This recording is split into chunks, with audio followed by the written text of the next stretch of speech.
the time. I mean, you and it are through. Now you and it are through. See that Ben upon the bus, her father fell it loose. Canny lad, and one of us. And when we heard the news, not a single eye was dry. He worked at us with pit. Why, when soldiers have to die, must they be so fit? Wadugan, the voices rang down every terrace street. When the streets are a neon-lit jungle and a blonde sings a song in a bar, when a drifter drives into a city at the wheel of a Chevrolet car, then you're watching a black and white movie with a heartbeat and private eye star, where the low down and dirty meet the high heel and flirty in a Hollywood film noir. When the story is too hard, 1750 was the year, the place Newcastle Quay. Thomas Spence was born to stare the aristocracy. Common ownership of land was Thomas Spence's plan. Words he wrote in his own hand, he called the rights of man.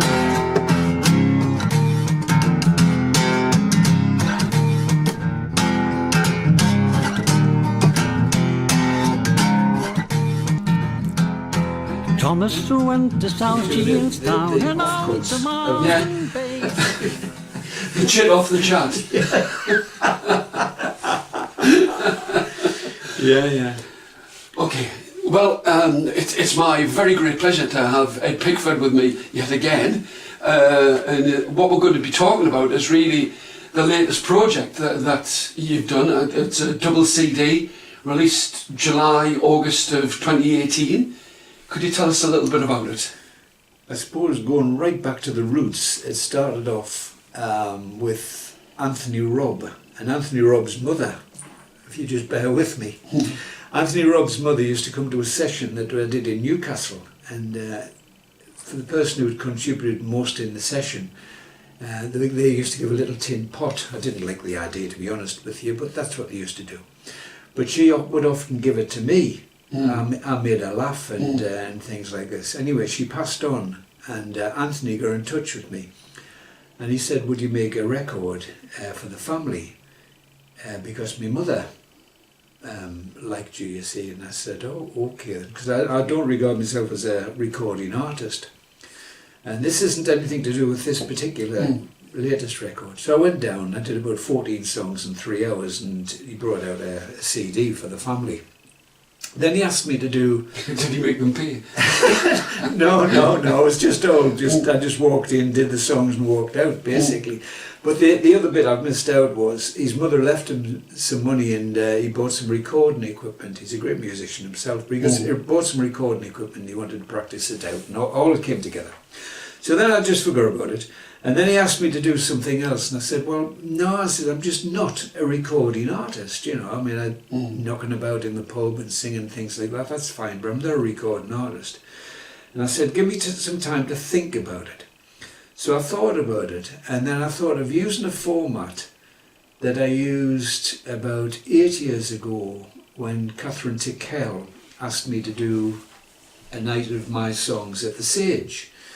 And I went and got a lot of people I knew that I used to go to a session with, and each one did a song and so on. We had a great night, and it was filmed and everything. And I kept myself in the background. I didn't do anything actually, because it was supposed to be about the songs, so I thought we'll make the show about the songs, not about me, about the songs. And so they all did their bit. All this group, it was almost like a little repertory company really that did my songs. And that was 8 years ago, all forgotten about. And then I thought, oh, that's a good idea. And so I thought of one or two people that I would like to do a song. Not to come in and learn the song especially, but who already did the song. And so I roped in various people to do it and asked them, and they all said yes, and they were all great. And really, I mean, and yourself, of course, and that came about because, you know, without going too deep into it, I think when you start down on an artistic journey, it's best not to see the end before you see the beginning, and just let's see what happened. And we bumped into each other in Gateshead, if you remember, and you said, oh, I like that song.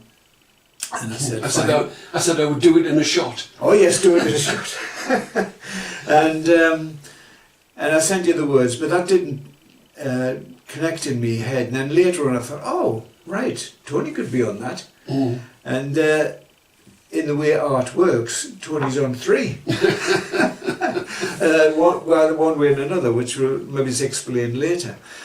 So gradually people went down to Anthony's, to his place in Sedgefield, and they recorded over about the process of a year or something like that on various things.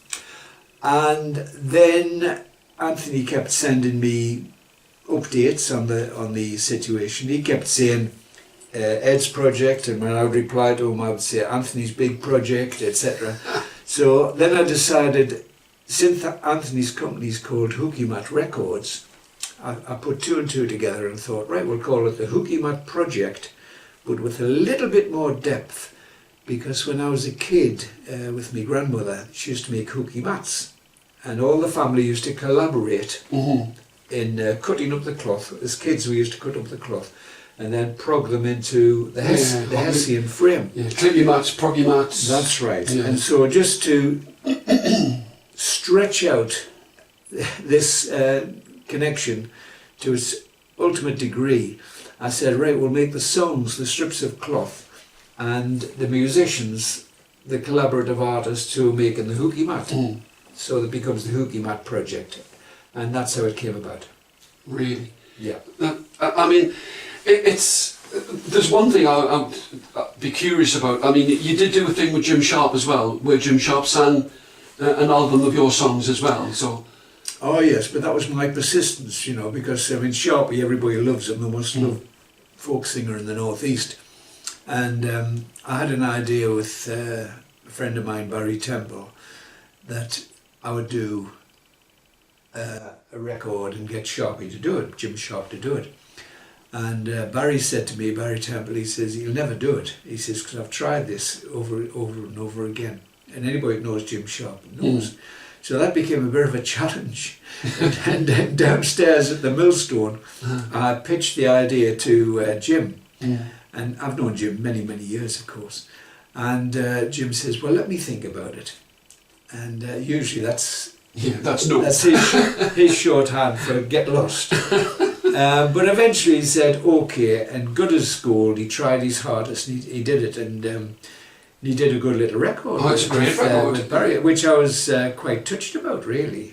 So we did that with Barry Temple at his little studio. So that was almost like a precursor to the Hooky Mat, and not really. No, it was just a one-off. That to get Jim Sharp, it became a challenge to get Jim Sharp to commit himself to, because he's so self-critical that he didn't like it, but everybody thinks he's great. So and put the two things together. Well, not really, but I got the job done, but he did it, and Barry Temple did it well, because he Jim, had to rehearse all these things and patch all these things together and so on. But eventually we ended up with a product. That's the main thing. So what was the main impetus of who you would choose to sing? I mean, apart from the fact that you knew that they would do your songs anyway. Yeah, well, once I started thinking about it and getting deeper into it, I thought of the people like George Welsh, who already sings songs, sings Farewell Johnny Minor, and I thought that would be a good one. And other various people just fell into place. I'd always been very, very keen on the Wilsons group singing a song of mine, and I've always been, the main song that I wanted them to sing was a song called Mother Jones, No More Deaths for Dollars, which I'm still persistent to try and get them to sing it. Well, we've already found out that you can be quite persistent. But they did I Am Cool, and they did it much better than I would have could possibly have estimated. They were fantastic when they did it, and it's become part of their repertoire, which is fabulous. Well, I used to go down to the club and they would rehearse it before the club. Did they? And I was thinking, that's amazing. Just absolutely Well, they're an incredible. amazing club, aren't they? Yeah. I mean, me and the aforementioned Jim Sharp, they had us as guests down there, and when they started singing, the club started singing with them, and I looked at Jim Sharp and I thought, my God, we're in trouble here, you know, No, because they were fantastic. They were fantastic. What was it you said on the night? You said it's like being in the middle of a church organ. You know, when everybody's singing. Well, it's like the Red Army Choir, isn't it? You know, in the middle. But Johnny Miner, you were born never to see the rise and dawn. Now it's time that you are gone. So farewell, Johnny Miner, and it's farewell Durham, Yorkshire to Nottingham, the same to you. Scotland, South Wales bid adieu. Farewell, Johnny Miner. You struggled hard with slate and shield. One of the things I found, I mean, with it being the opening track of the two CDs, it's like you've nailed your colours to the mast. You know, this is really kind of a showcase for your songs, and also like an opportunity for some fine singers and players from the northeast to interpret them. Another element that I worried about, and I mean, maybe everybody does this, but I thought, I don't want to do the songs that, all the songs of the very, very well-known songs. It would be nice to include new songs to show a little bit of new blood feeding through. And that was part of the I Am Cool idea. It had been done by one or two people and used by one or two people, but it was still quite fresh.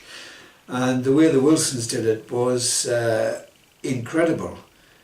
I said to Anthony Robb, after he sent me the recording, I said, for the first time in my life, I've heard a song of mine recorded, and I've thought, it's reached the end of its journey. You know, a song wanders around and various people do it, and if you're lucky, and it has all kinds of different formats and everything else. It never quite reaches the end. But when the Wilsons did that, I thought, I can't see where else it can go. It's like being on a bus and it's gone straight to the terminus. I thought the only thing anything you could do was have the Red Army Choir in the middle of the Welsh Hills, you know, and singing it. You know, I couldn't see where it had gone. They'd just done it perfectly.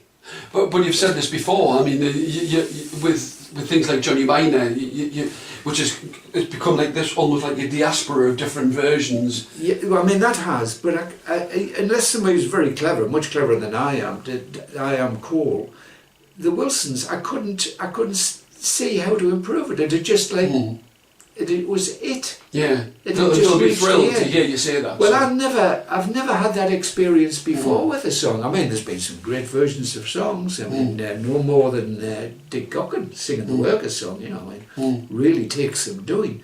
But then that could be taken on by the Dropkick Murphys or Steve Young, who's another great singer, and you see it in a different format. But the Wilsons, when they did that, I'll have to stop saying it, but that's the first time it's ever happened to me. Oh well, and that's a great thing. It had just gone, you know, switch the lights off, we're finished now with the song, the journey's finished. 300 million years ago I was born. My father was the sun in carbon times. From the womb of Mother Earth, below the swamp she gave me birth. Like trapped in the darkness of a stone, I am cold. Legions of You've got such a broad like body of work that you're still creating, I mean, there is a kind of a thread of the working classes, like use, misuse, war, families, all of these things that thread through it. Perhaps if we could, rather than play like a track from, every single track, could you choose 3 that we could maybe illustrate with now? Well, I think one from the past, I think I'll have to keep referring to the record, of course, rather than speak generally, but I wanted on, one of the elements I wanted on that CD, once I started digging deep down, older songs, newer songs, a variety of things. I kept away from humour, particularly, but one I couldn't resist, apart from the one that you did, but that's more like a folk story, which is a true story. But one element I wanted was a Durham voice, a genuine Durham voice. And I saw Bertie Draycott, who used to be around with his grey bowler hat and switch the lights on, he would do half an hour, and impossible for him to do 5 minutes. And I saw Bertie, and I saw in Bertie my sort of, the voices I heard around me as a child, really, and I wanted that Durham voice. And that's a very old piece that he did, a monologue, but he added bits to it as well. And it's a very poignant story, really, because I wanted Bertie to do that. I gave him all the stuff, and he was a true professional. And he went away, and I didn't realise, then he passed away, and I didn't realise that he'd recorded that element. And Anthony Robb sent me an update of the disc, and on there was Bertie's recording of the thing. I was absolutely chilled. I mean, I was thrilled to keep his voice as well, because he just did a typical Bertie job on it. So he had the Durham voice section on there, and another element of it, they were all northeast artists as well. If you turn second left down the high street, past a pub called the Old Swan, there's a memorial there to my Uncle Albert. And though we haven't got many heroes in the family, he was one. Mate, he wasn't a chap prone to boasting, and he stood, 5 feet. But those 5 feet he covered in glory, as you'll hear when his old comrades meet. 'Cause there's a stain on the floor of the barroom. There's a cap in a case by the door. There's a verse on a stone in a churchyard in memory of one who's no more.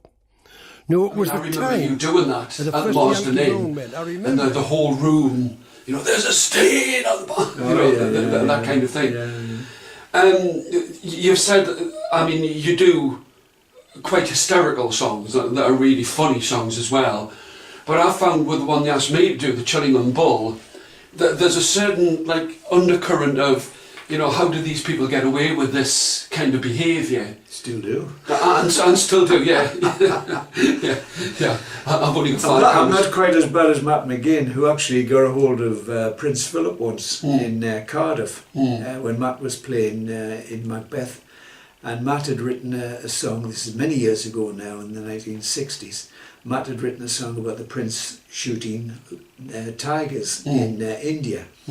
And Matt said to him, he grabbed his hand when they were shaking the hand of all the cast. And Matt grabbed his hand and he says, I've written a song about you. And then he sang it to him. So it's not quite like that. But, no. But that song about the Chillingham Bull is against, it was a book given to me by Bob Davenport, a big thick book called Newcastle Chronicles, all full of folk stories and real stories.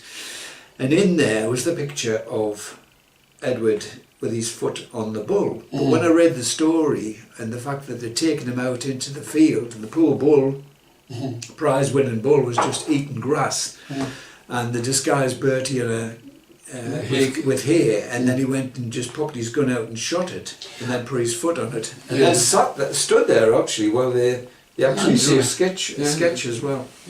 But I did that song, but the way you got it was strange, really, because I rarely do that song. And in a session, I was looking for a song to do in Gateshead. I'd never seen you for ages either. And I did that song. And then you said, I'll do it in a shot, as you've just said. and I give you that. And then I put the idea of this ongoing project, the HOOKY MAT project, this ongoing project with you, and I thought, oh, Tony could do that. I mean, I wasn't looking for funny songs, but it's a different kind of funny song, really. It's like a storyteller song. Yeah, but there's a definite element of, you know, the rich get richer and the poor just have to put up with whatever they can. Yes. So that was how I thought, I'll get Tony to do that. And then eventually you ended up doing 3 tracks on that album. And that's... I'm very cheap. Well, everybody's rich here, they did it for nothing. But I think that's another aspect of the overall art project, of just keeping things open on the table as much as you can, and then you gradually get that to that day when you put them in track order and try to make some kind of sense out of it and see if there's any format that comes together.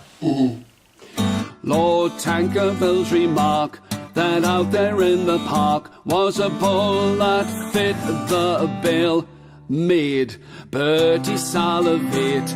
He could hardly wait for a beast of such dimensions.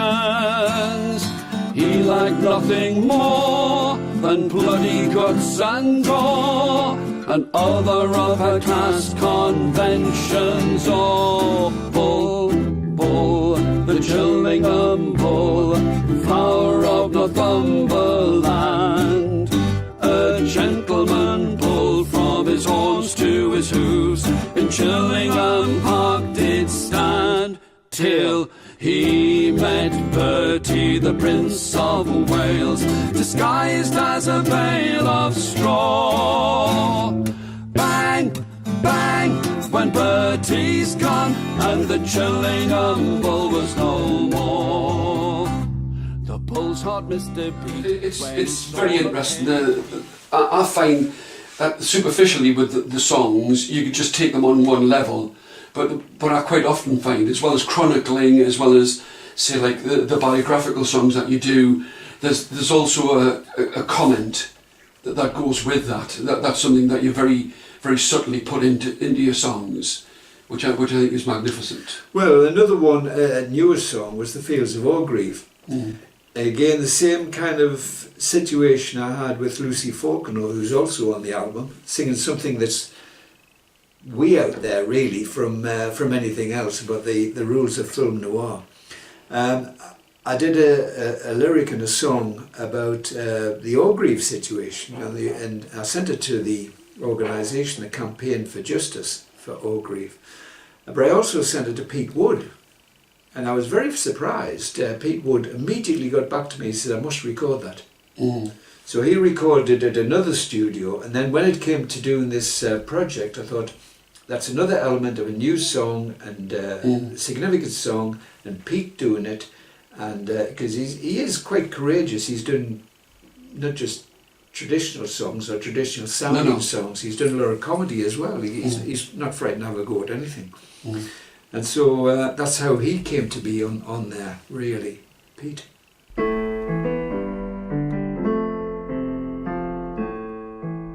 Horses charge across the screen, not since Peterloo is seen. Such a flight obscene, as on the fields of Orgreave. Truncheons curving in the air, unarmed victims running there. Justice gazes in despair at scenes on fields of Orgreave. The whole album is a series of surprises. You have such a range and diversity of people playing on it and genres. I mean, if nothing else, as far as Pete Wood is concerned, I never knew he played the piano. You know, so and it fits it well. And it fits in so well. Well, I think behind most songs, there is a story of something or other. I think somebody once going to bring a book out about the story behind the song, because any song that everybody's done, there's a story. And once you were involved in the CD, there was another song that's on the album that I did quite some time ago, and then just rewrote it after a few years and so on. It was just hanging around. But there's a guy in Newcastle, I mentioned it before, Barry Temple, found that song on my website and really give it more of a structure and started singing it round south and everything, him and his wife, who's a great singer.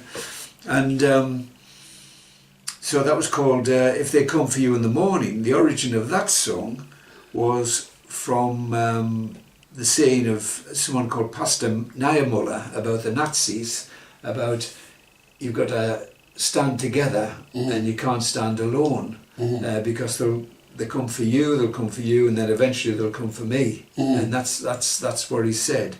And I think it was the black American writer who said the fire next time, and he quoted that. Anyway, that was many years ago. And I put the song together, but Barry put it into some kind of format. But in the back of my head, what I wanted to create as well was a kind of an American Labour song. And that was another happenstance when Anthony sent me your recording of it, because I didn't really realise that you were going to record it. And I said, and I said to Anthony, we've got to have that with the banjo, because it sounds like an American Labour meeting where somebody's standing up and singing a song, and I think that's fabulous. You know, I really like that. I mean, the other interpretation with Barry and Ingrid's fantastic as well. Absolutely. And so on. But that's not on. But yours is on there. But it's so that's the story behind that particular song. United we stand, divided we fall. The strength of the union will guide us all.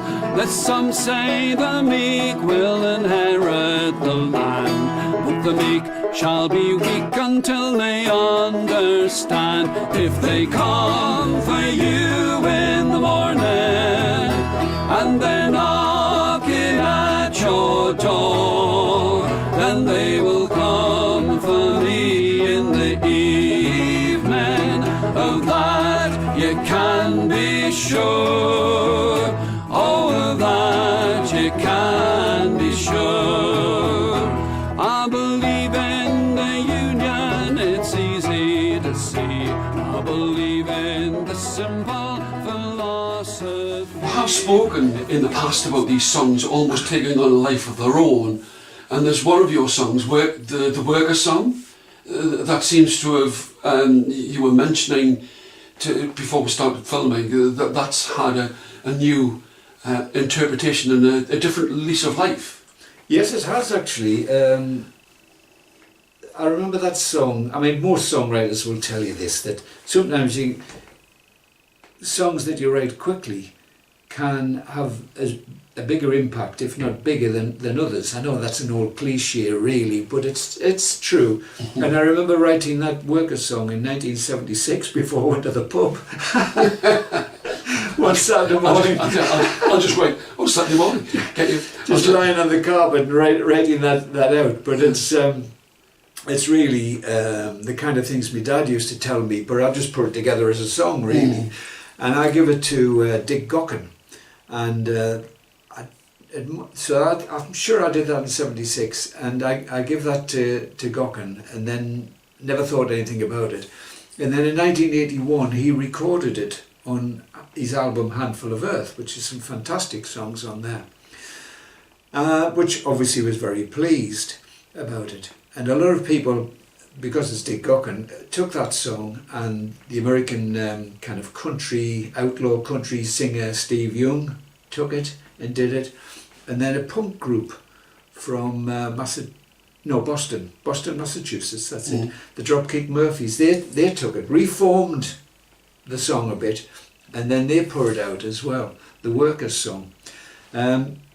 So for some reason it has appealed. I think it's because it's simple, and it just tells a situation that's universal, and a situation that really just goes on and on.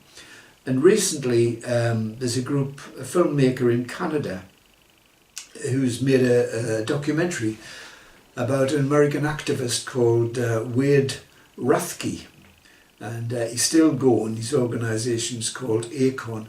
They got in touch with me and said, could we use the workers' song? And they said, and so I let them use it for the synchronisation rights to put on the film for nothing, because I thought they were seemed to be doing a great job, and there were people that were really enthusiastic and just doing art and politics together and so on. So that is just about to come out, and it's called The Organiser, about Wade Rathke, and a very, very interesting character. He would, from what I gather, he would sort of go to people in a community and say, what is it that you want, or what would make your lives better? Well, it's politics at the grassroots, much more than, say, councillors do, really, you know, because, I mean, let's be fair, politics becomes a situation where you get all the privileges and you forget about the people who give you the privileges. It can often happen. But his activism is to go and knock on doors of communities and ask people to talk about what they're interested in, what the problems are, and then gradually bring them together, and then gradually empower the people. I know it sounds like slightly hippie-ish, but it actually works as well. It's a bit like, you know, John Lennon singing "Power to the People." Well, Rathke does that, and then stands back and then gives the people the power. So he doesn't retain the power; he gives the people the power to be activists and act on their local issues, and I think that's important.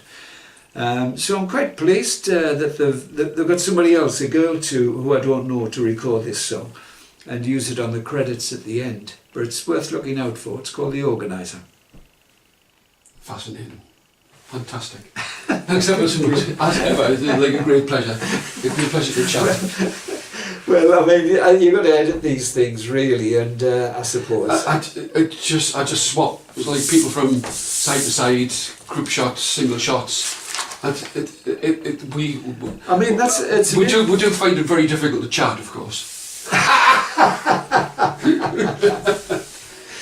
No, I think that idea on a single theme. Oh, come all of you workers who toil night and day, by hand and by brain, to earn your pay, who for centuries long past, for no more than your bread, have bled for your country and counted your dead. In the factories and mills, in the shipyards and mines, you've often been told, keep up with the times, for your skills are not needed. They've streamlined the job.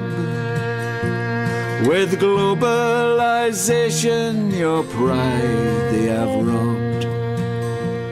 Aye, but when the sky darkens and the prospect is war, is given a gun and then pushed to the fore and expected to die for the land of his birth, when he's never owned one handful of earth. He's the first one to starve, he's the first one to die, he's the first one in line for that pie in the sky, and he's always the last when the cream is shared out, for the worker is working when the fat cat's about. Oh, all of these things the worker has done, from tilling a field to carrying a gun, always yoked to the plough since time first began, and always expected to carry the can.